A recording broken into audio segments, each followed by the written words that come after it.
So thanks for that, Jody, and thanks to everybody. There's been a lot of great information shared here, and it's going to help me with what I am presenting because, oh yeah, sure, okay.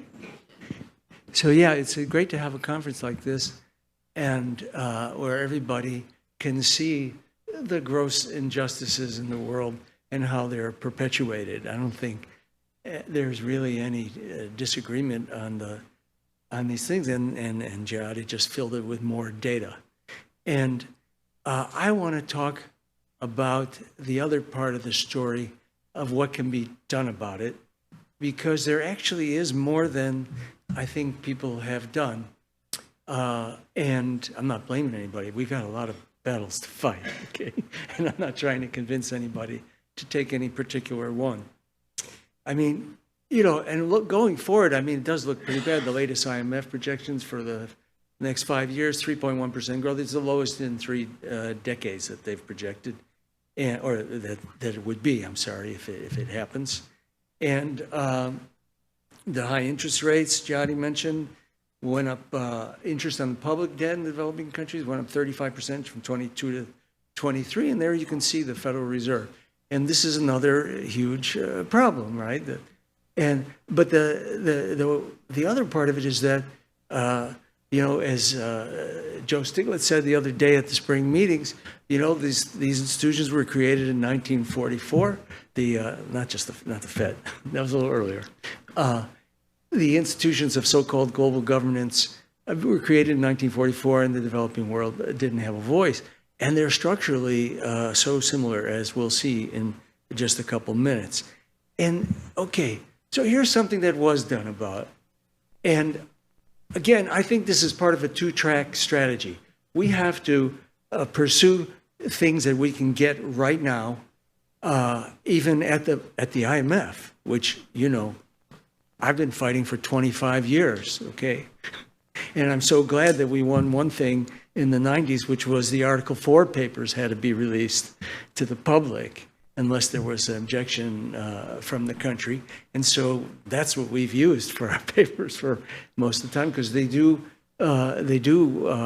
use real data, and it's the conclusions that you often want to avoid. And so this has been going on, this fight, for a long time. But then in March of 2020, Kristalina Georgieva, the managing director of the IMF, made a speech where she said that the developing countries were short about $2.8 trillion in financing needs, which is the IMF term for you're at risk of balance of payments or fiscal crisis, basically. And so, and she said that we should have a new issuance of SDRs. So, of course, we went to Congress with a bunch of other groups and got a bill right away for $2.8 trillion past the House. And we actually got close to the Senate. We had the one vote we needed for a while, and then something happened to it. But that was actually, I should say that's how it happened, okay? So Treasury was informed at one point. Well, first of all, Mnuchin said no, and there you could see it in you know, real time. He said no, and everybody shut up at the IMF. Nobody brought it up again, and for quite a while. But then we got the House to pass it, and at one point, people in the House went to Treasury after we had over 100 organizations working on this and meeting with dozens of offices and a couple dozen Senate offices. And they said to Treasury, well, look, if you don't do the $650 billion that you can do without a vote of Congress, then we're going to get more than that. And it did look, you know, it passed the House twice for $2.8 trillion. So I give you these details because, not because I think that the world has changed drastically with this one thing, although you'll see in a minute that it did change significantly. You know, $650 billion is not the number we use to talk about it. because 60% of that goes to the rich countries, okay? And that was actually the excuse that Mnuchin used to say that they were no good. But the thing is, and of course, yeah, we want to change the quota system so that everybody, what's China, the biggest economy in the world, has got 6%, that's not, that can't last forever. And, and we want to change that too. But for this particular, reform, it doesn't really matter because it's still 209 billion that go to the developing countries, and the stuff that goes to the rich countries has no resources and no waste or any. It's just an accounting entry. They're not allowed to convert them into hard currency. That means it doesn't really benefit them as reserves either, because everybody knows they're not convertible. And by the way, the 209 billion is developing countries, not including China, because China has 3.2 trillion of reserves, and that's why the rich countries can't. If you have that much reserves, you can't go to the IMF and say, I need to get some hard currency out of this. And so you have to show need. But I don't think need has ever been, any country has been rejected, where they showed need and they never were told that they can't convert them. So it is a really, basically a liquid asset. It's not like treasuries, but it's as good as treasuries to the markets. And that's really important. Let me explain just a little bit how it works, because there's a lot of confusion around it. It's one step above quantitative easing because the IMF doesn't have a currency, right? So this is how it has the equivalent of a currency for some purposes, and for us it's really important purposes because it's able to create this international reserve asset that is treated as like treasuries, okay, so everybody sees it as that, and that countries, any country who needs the hard currency can come to the IMF. There's no market for these things, okay, it's not a currency, but they can go to the IMF and they say we need either dollars, euros, yen, renminbi, or pound. Renminbi was added just a few years ago, and that's a whole story in itself as well. Some of you probably know it. But there were conditions attached to that China later regretted. But I think that it was, those are the five currencies. And of course, most countries take dollars because that's, 60, or now it's 59% of central bank reserves in the world. And so it is, the most liquid and so on. And so I think, so that's how it works. And so here it is. The Treasury made a decision. It was actually a week after the people from the Hill told them that they would get more if they didn't do it. And they made the decision, and within weeks, the reserves went out to member countries. And so 209 billion for developing countries is pretty big. It's about 1% of their GDP. And if you look at it, we're talking about climate finance. I mean, in 2021, there was 30 billion in grants to developing countries for climate finance. So it's twice the size of that. And so it's a big thing. And that's why I'm making such a big deal out of it, not because I love the IMF, okay? It's because, or the IMF has really changed. I wish it were true. There are some, I wouldn't say they've changed, but the world has changed enough so that Treasury lost 3 fights in the last few years at the IMF, which has never happened in my 25 years. And I went to people at the fund, and there's actually more good people at the fund now too.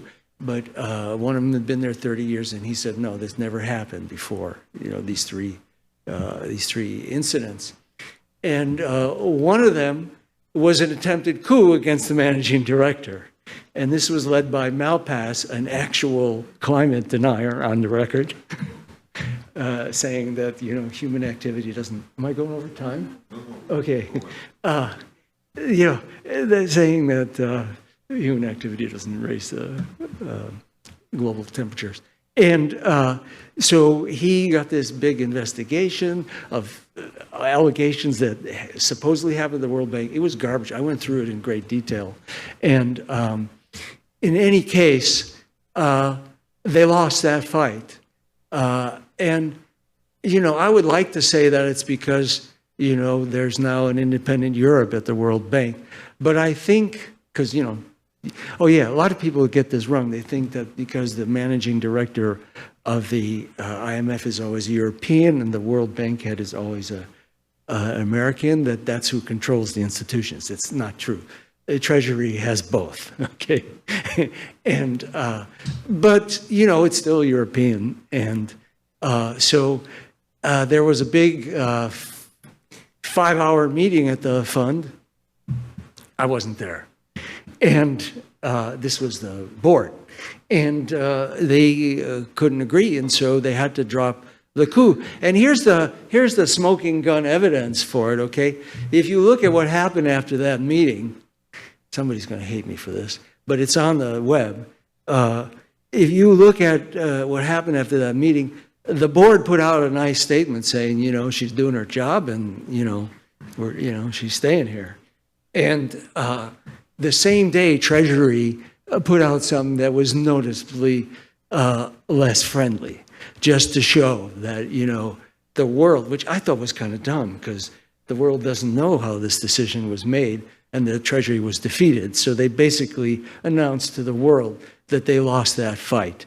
And the other fight they lost was the SDRs itself, okay? I mean, I'd like to believe that Treasury, after Trump was gone, had a different position, but we know that they didn't. And they didn't want the SDRs. And they lost that fight. And that was because of Congress. And not just Congress, the 100 organizations, the AFL-CIO, all these churches and the Catholic Church, everybody piled on this. And so this was big. And I think it's really important because, we can do this. I mean, we can do this more. They might change the rules, okay? So I don't know exactly how, but this can happen more. In fact, I will tell you that I think we have a very good chance of getting another issuance this year, okay? Even though the Republicans have the House, so it won't happen that way. But I think it will happen. And this tells you, what Jayati was talking about in power. I think this is an extreme case of it. I try to stay away from, talking about people's motives, and because you can't see them. But if you had to guess what Treasury's doing, it's in these cases, it's really just they have the power of God over a huge part of the world, and they don't want anybody weakening that. I mean, even Congress getting involved is considered vile because that's another place that countries can go to when they're getting a rotten deal, as they generally do from the IMF. So I think that's part of what makes it a big thing. And let me go even further in terms of the potential of this. Well, I mean, I can also go through, what the countries did with it. Some of them converted to SDRs, and you can use it to pay off IMF debt. And they used it for a budget, for healthcare, for vaccines, and so that's the stuff that was converted into hard currency. But if you think about it, because these reserves are as good as treasuries, if they have other liquid reserves, including treasuries, but anything else that is an international reserve, they can spend that when they get the SDRs. And so there's more spending, a lot more spending that takes place from an issuance. And there's also a lot more safety for these economies because when you get more reserves, and we're doing a paper right now, actually, that looks at some of this stuff. But, there's a relationship between reserves and GDP growth even, because if you have more reserves, you're more likely to avoid balance of payments crises. You get a lower interest rate, and there's other advantages. So the reserves that are not converted could possibly have more effect on the developing world, thank you, than the ones that are spent. So a couple of other things.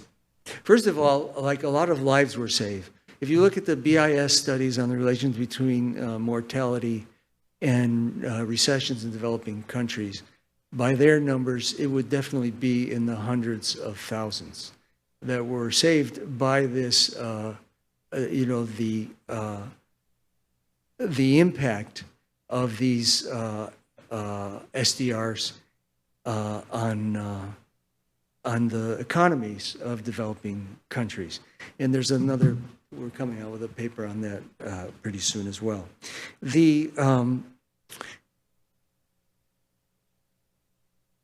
I just want to encourage, again, the idea that these battles can be won. And this is not a substitute, by the way, for creating alternatives at all, okay?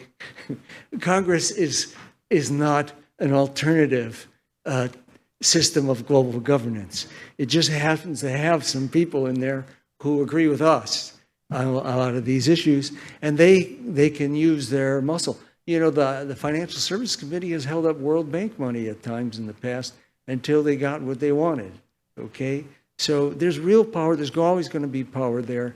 And, you know, when an institution is so hard to defend as the IMF, it isn't really that hard. In fact, the Republicans are opposing this stuff, but they only really took that up after Trump. They decided they could, it looked like they decided that they could try to use it as Democrats with, you know, these various bullshit arguments that, you know, they were so bad that I won't even bother with them, but they were so bad that there's not a single news article about them at all. All they got was an op-ed or two on the Wall Street Journal editorial page. They couldn't even get it in that paper.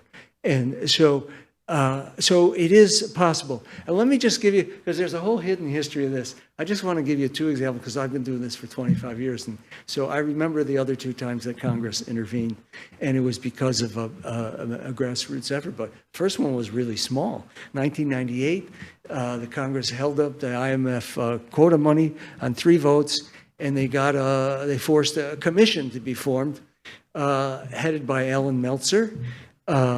And it was called the Meltzer Commission, and it really did more than any. It reduced the number, 2 things. It made the Article 4s available, but the bigger thing was it put limits on the conditions that the IMF could place on countries with their agreements. And that was a response to the Asian crisis, where they put 150 conditions on Indonesia, including getting rid of their auto industry. So I think that was one, and the other one was even more big, more immediate impact. And here's our board members here. I want to have a couple of CPER's board here, and they know the story. But it was in 2000 to 2002. Again, people went to Congress, and it was a bigger coalition, not as big as the last one, but big. And the World Bank had been charging user fees on primary healthcare and education for 15 years. And the IMF, of course, is the enforcer of the coalition of IFIs that makes this happen. And so Congress passed a law that said the executive director at any of these institutions has to actively oppose any such conditions. And they cheated on it once when Congress held hearings, and then they couldn't do that again at that time, but I can't say for sure where they are today. Okay, thank you.